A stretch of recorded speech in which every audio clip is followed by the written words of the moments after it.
today I will be teaching about the topic basic life support. This topic is for BSc third year. Let's go with the introduction. Saving someone's life is the first necessity of every individual's role. Okay, and when we deliver oxygen to the body, what happens is, it interplays on the pulmonary, the hematologic, and the cardiovascular system. They are active. So that's why we need oxygen in the body. Now, if any person is not getting enough of oxygen or having any cardiac arrest, then we have to save someone's life. Okay, then we need the basic life support.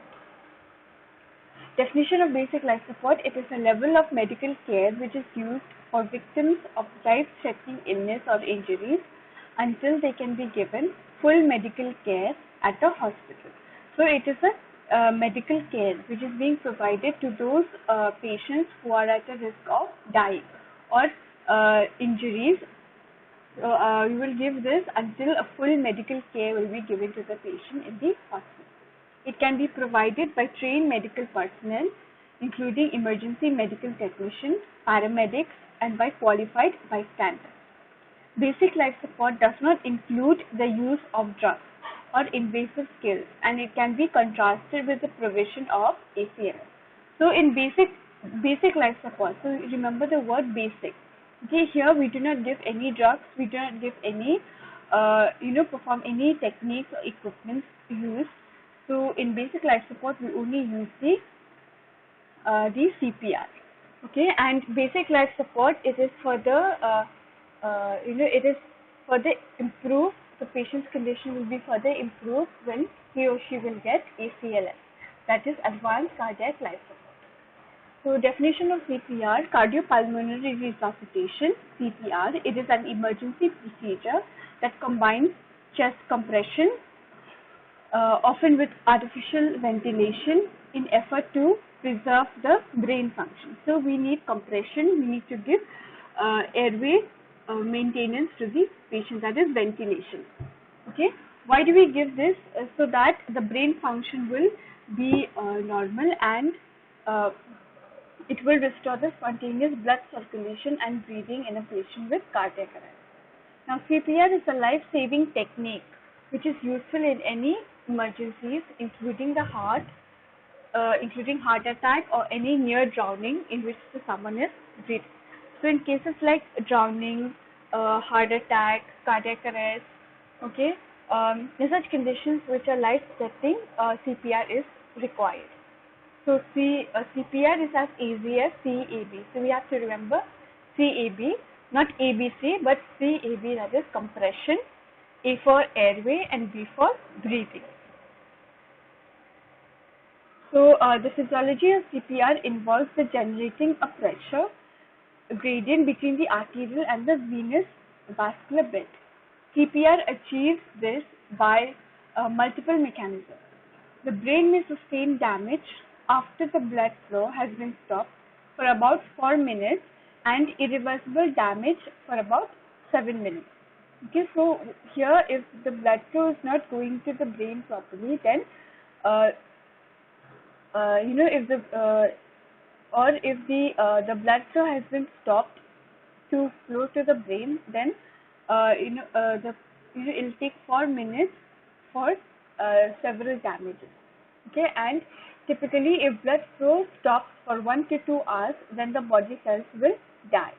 Therefore, CPR is effective only if performed within that 7 minutes of stoppage of blood flow. So that is why CPR should be given before the body cells die. The heart also rapidly loses the ability to maintain a normal rhythm. Low body temperature, as sometimes seen in near drowning, prolong the time the brain survives.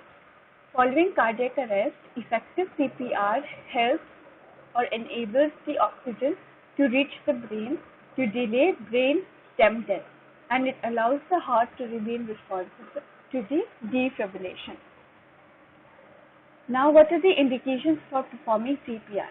Okay, first is unresponsive. Okay, person is having no response and no breathing.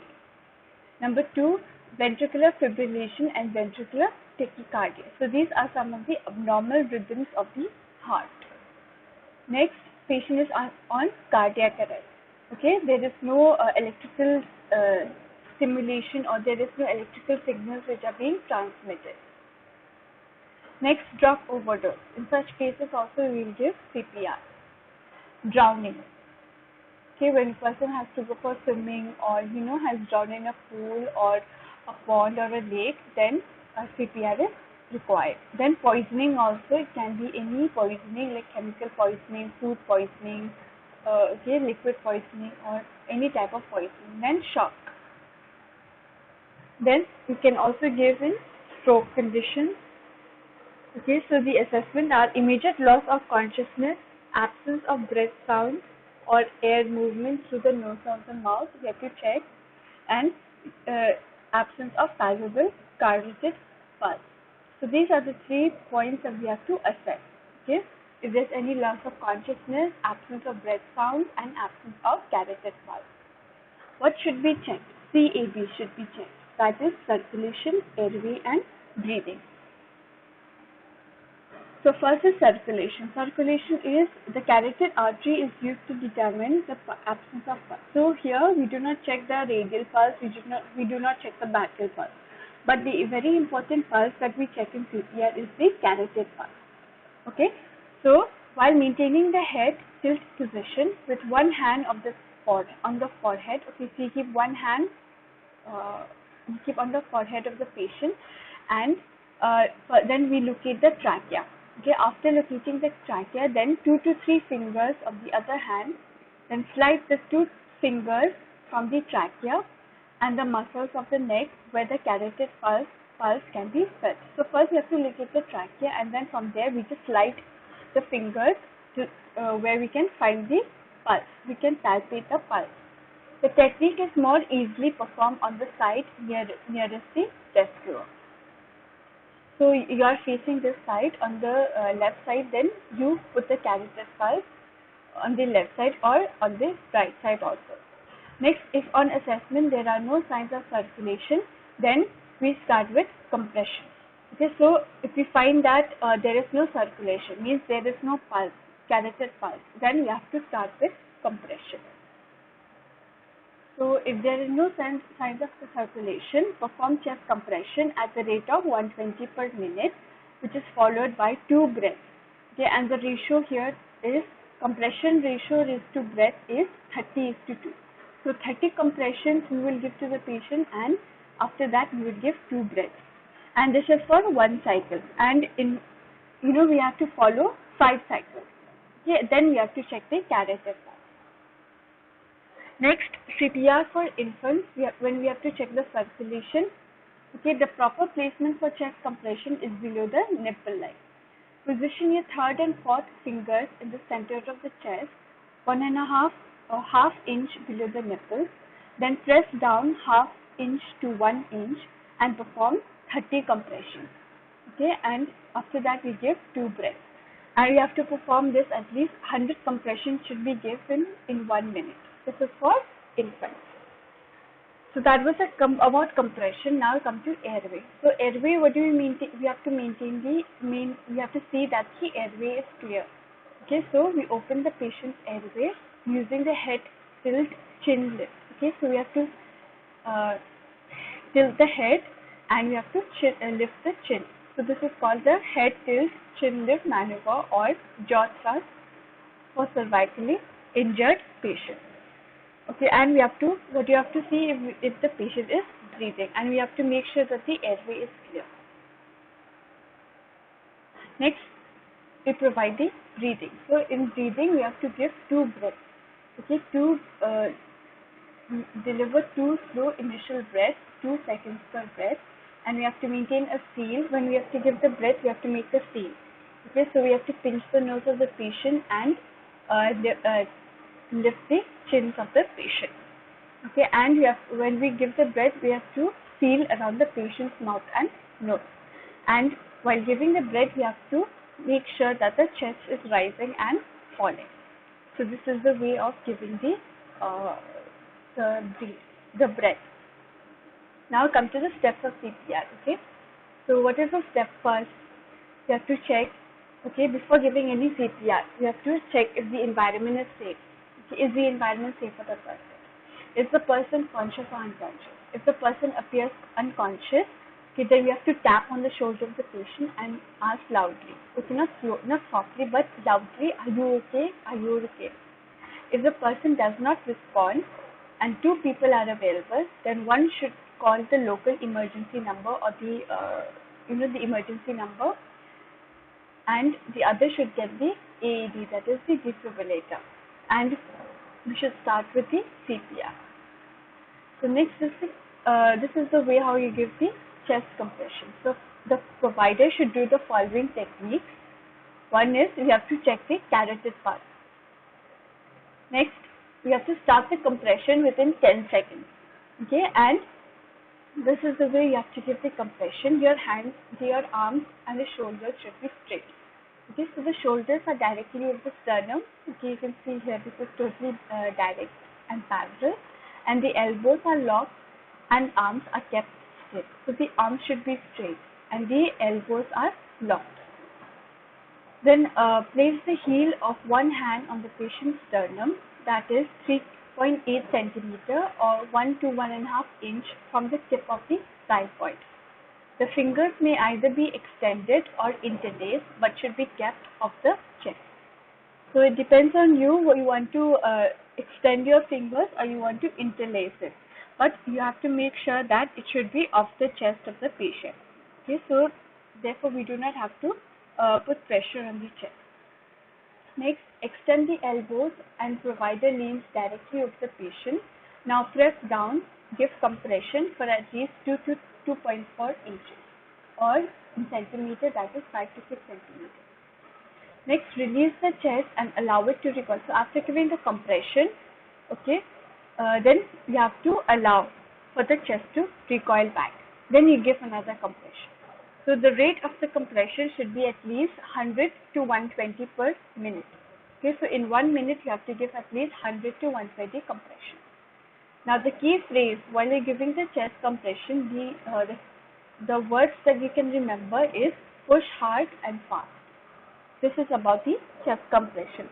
So we have to give how many compressions? 30 compressions. And what is the depth that we have to compress or we have to push, that is 2 to 2.4 inches or 5 to 6 centimeters. Then after 30 compressions, okay, after you've given the 30 compressions, then 2 breaths should be given to the patient. This entire process is repeated until a pulse returns or the patient is transferred to the hospital. To prevent the provider fatigue or injury, new providers should intervene every 2 to 3 minutes. That is, you can swap or you can exchange.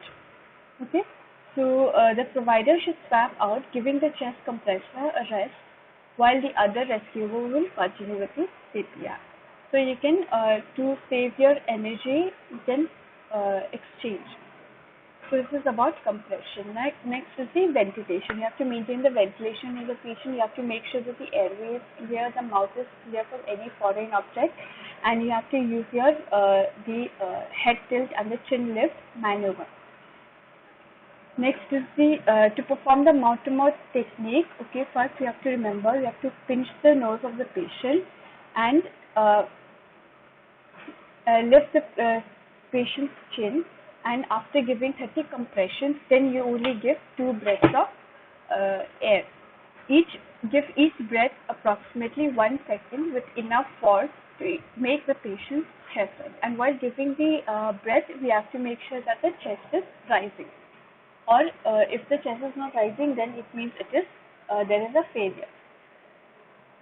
After giving the 2 breaths, then you have to continue with the CPR, with the chest compression. So 30 compressions, 2 breaths. Then check the carotid pulse. If the carotid pulse is not present, then continue with the chest compression.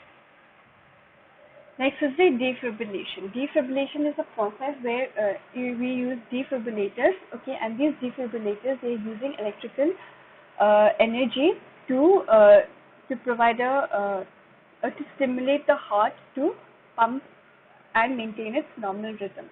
So AEDs or automated external defibrillators. Okay, so these are portable. This is an AED. These are portable defibrillators. They are lightweight. They are very light, and they are battery operated.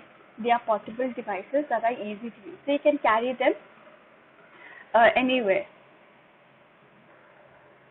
The four basic steps which are used in AED operation are: first, you have to turn on the power. Okay, there is a power button here, so you have to turn it on. This is the green button. This is the power button. So you push on the power button. Next, you can see these are called the pads.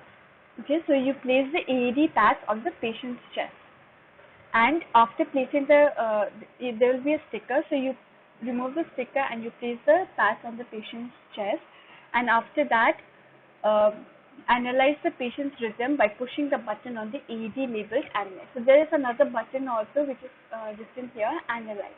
So you push the analyze button, and during this time, no one should touch the patient, not even you.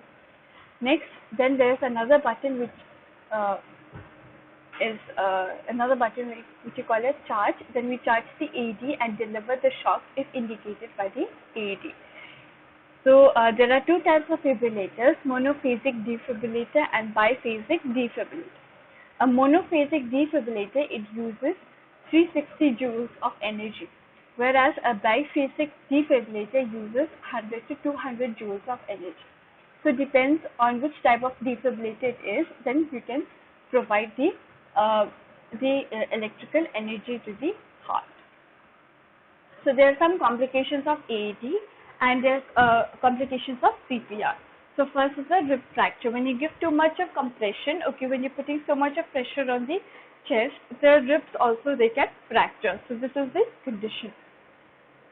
Next, there can be sternal fracture. Okay, so here also there can be fracture in the sternum. Next, because of excessive pressure, there can be heart confusion or hemothorax, that is collection of blood. Then there can be lung confusion. Okay, so here maybe there is some bleeding inside the lung. Then there is pneumothorax, that is collection of air in the pleural cavity. Next, damage to the abdominal viscera. So the abdomen cavity also they can be injured or they can be damaged. So the guidelines according to 2015 BLS rules and regulations. So these are the following: increased emphasis has been placed on high quality performance that targets the compression of adequate rate and depth, allowing the complete chest recoil between compression and interruption in compression. So these are some of the guidelines. Number one, the compression rate is modified to a range of 100 to 120 per minute. Okay, so the compression rate is modified now to the range between 100 to 120 per minute. Next, the compression depth for adults, it is modified to at least 2 inches, but it should not exceed 2.4 inches. So the range here, the new range of compression depth is 2 to 2.4 inches or 5 to 6 centimeters. And the third guideline is to allow the full chest wall recoil. Okay, you must allow the chest to recoil back. Okay, or else there is no point of giving compression. Or breath. Rescuers must avoid leaning on the chest between compression. So that is why we have to avoid leaning on the chest, because it can cause fracture.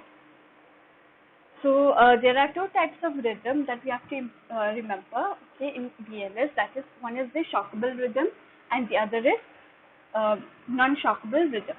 So in shockable rhythm, there are two types. One is ventricular tachycardia and the other is ventricular fibrillation.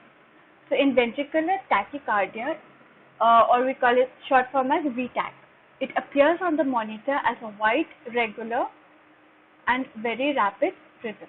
Okay, so you can see here, this is a normal, this is tachycardia, where the heart rate is fast. Okay, so you can see here, okay, so this is the case of tachycardia. Next, ventricular fibrillation, or short form we call it as VFib. On the monitor will look like a fast and energetic disorganized wavy line. So you can see here this is like a wavy line. It is disorganized. It is not organized like this, right? We don't have the same pattern. So this is a very unorganized manner. So these are the two shockable rhythms.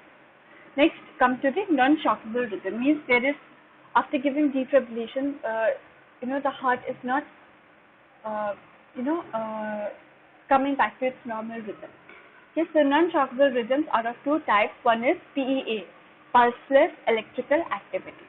Here the monitor will show electrical activity in the heart, but the patient will have no palpable pulse. So here in PEA, pulseless means no pulse. Okay, but the patient will show electrical activity. You can see here there is some electrical activities in the ECG. Next, asystole. Asystole is also called as flatline. Okay, if this flatline shows up in the ECG after giving defibrillation, then it means that the patient is having no cardiac output and no ventricular depolarization. So these are the two types of rhythm: shockable rhythm and non-shockable rhythm. Okay, so this is the guideline, or these are the steps of how we should give basic life support. Okay, so first is verify the scene. You have to make sure that the environment is safe. Next, the victim is unresponsive. Shout for help. Call the emergency number. Call the ambulance.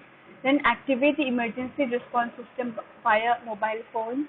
Then get an AED and emergency equipment. Okay, or we tell someone to go and get the AED and the emergency equipment. Then after that, look for no bleeding. Okay, we have to check for the bleeding, check the pulse, carotid pulse for within 10 seconds. Okay, so within 10 seconds you have to check the carotid pulse. Now normal breathing, okay, and has pulse, then we just monitor until the emergency ambulance has arrived.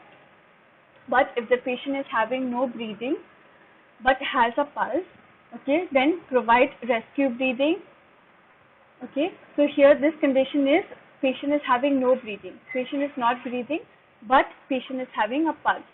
Okay, so what do? We give one breath every 5 to 6 seconds, or about 10 to 12 breaths per minute. Then activate the emergency response. Okay, call the ambulance. Then continue the rescue breathing. Check pulse after every 2 minutes. If no pulse, then we should begin with CPR. Okay, if possible, opioid overdose. If in case of an opioid overdose, then we should administer naloxone injection if available for protocol. Okay, so this is if this patient is having a pulse but there is no breathing. Now the third is no breathing and no pulse. Okay, so we will start with the CPR. Okay, so CPR, like I showed you in the previous slide, 30 compressions and 2 breaths we have to give, and that is for one cycle, and we have to complete how many cycles? 5 cycles. Okay, then we use AED as soon as the defibrillators or the emergency people has arrived. Now, if the AED has arrived, okay, then we check for the rhythm. Okay, so like I taught you that there are two types of rhythm: shockable and non-shockable rhythm. Okay, so we check the rhythm when the AED arrives. Then, if it is shockable, yes, shockable, then we give one shock. Then we continue with the CPR after giving one shock immediately for about 2 minutes until prompted by AED to allow the rhythm check. Then continue until ACLS providers have arrived to the setting. Next, if it is non-shockable, means there is no rhythm, then we have to continue with the CPR immediately for about 2 minutes until prompted by AED. Then continue until the we continue CPR in AED until the ACLS has arrived. Okay, so this is the protocol, or this is the steps where you have to follow for basic life support. So I hope you've understood by all the teachings that I've taught you today. So thank you, class.